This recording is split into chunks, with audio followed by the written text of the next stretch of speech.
Vladimir Putin today I thought you were introducing yourself. No. I'm Vladimir Definitely Putin. not.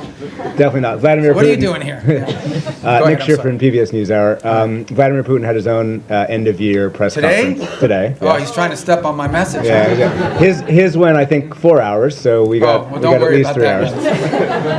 And he said he was willing to end the war in Ukraine. I bet you he didn't do it in Spanish. He did not. All right. Go ahead. I'm sorry. No, it's all right. He said he was willing to end the war in Ukraine based on principles he had outlined last summer, and that included a complete Ukrainian withdrawal from 4 regions, most of which are not occupied by Russia, recognition of occupied Russian territory in Ukraine, and the complete lifting of sanctions. That goes beyond some of the recent conversations you've been having. So do you think Putin is serious about peace, and is the U.S. willing to recognize occupied Russian territory in Ukraine? Look, I think ultimately there is what people say, and I'm not claiming that that's not his position. I'm just saying there's what people say and then what people do. In the end, we're not going to base our approach to finding peace here on the basis simply of what people are saying. We're going to base it on what people are willing to agree to, what countries are willing to agree to. Our role is very simple. We try to understand what the Russian position, how much can they give and what do they have to have. We understand the Ukrainian position, and we try to find whether those two things can overlap. Maybe that happens this week. Maybe that happens next month. Maybe that's not ready for a few months. That's not up to us. That's up to the two sides. In the end, it's up to them to make a deal. We can't force Ukraine to make a deal.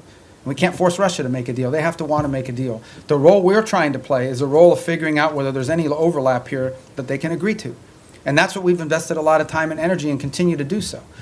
That may not be possible. I hope it is. I hope it can get done this month before the end of the year. I want it to end as soon as possible. I know the president is deeply committed to helping it end.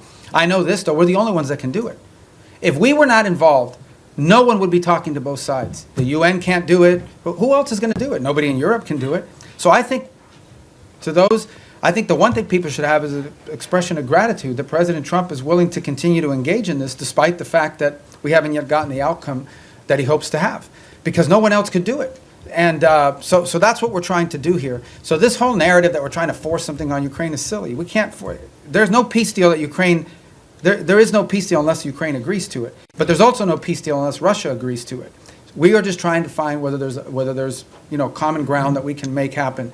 And maybe that's not possible. Maybe it is. Maybe that's not possible right now.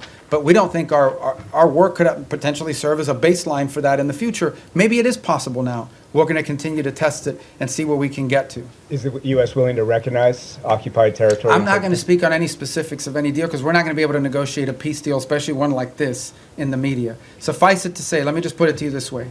There can't be a peace deal unless Ukraine agrees to it. And there can't be a peace deal, of course, unless Russia agrees to it. But remember that. Any peace deal is one that Ukraine has to agree to because they're a combatant. If Ukraine says we don't agree to it, there won't be peace.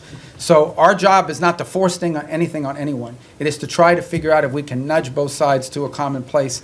And guys, in a conflict like this, in a war like this, that's not easy. It takes a lot of time. We're going to have some patience with it, unfortunately. It's already gone longer. But understand why the president cares about this. Okay? Because let's be honest here, and I'm not trying to diminish this, okay? Because it's an interesting position to be in. The United States only provides, we don't provide weapons to Russia, we only provide weapons to Ukraine. The United States doesn't sanction Ukraine, it's only sanctioned Russia.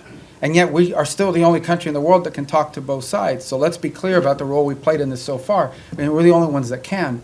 But, so I don't mean to be dismissive of why this matters or it's important, because this is going on in another continent. We've got issues in our own hemisphere we need to be dealing with. That if you were to ask prioritization, I would argue that something in our hemisphere, from our national interest, is more important than something in another continent. But it doesn't make Ukraine and Russia unimportant. We care about it. That's why we're involved in it. But by the same token, why does the president care? I'll tell you why. This week, 9,000 people will die, including like 5,000 or 6,000 weekly Russian casualties, okay, in a war. This is a bloody, nasty conflict. In the same time, the entire electric grid, the entire infrastructure of Ukraine is being destroyed almost as fast as it's being rebuilt. Every week that goes by, the cost of rebuilding that country gets exponentially higher. It is now becoming generational reconstruction. This is a very damaging war that's going to have incredible implications. There are now hundreds of thousands of Ukrainians, probably maybe in millions, who have not lived in Ukraine in years. They've been displaced to other countries. The implications of this long-term for Ukraine are dramatic, and for Russia too, but for Ukraine, if we're focused on them. This is why the president wants to end it. He thinks it's a bloody, nasty, horrifying war, and he doesn't like wars. He really doesn't like wars. He thinks they're a waste of money, time, and talent. And he wants this one to end. And we're doing everything we can to end it. And it may or may not be possible, but we're certainly going to keep trying.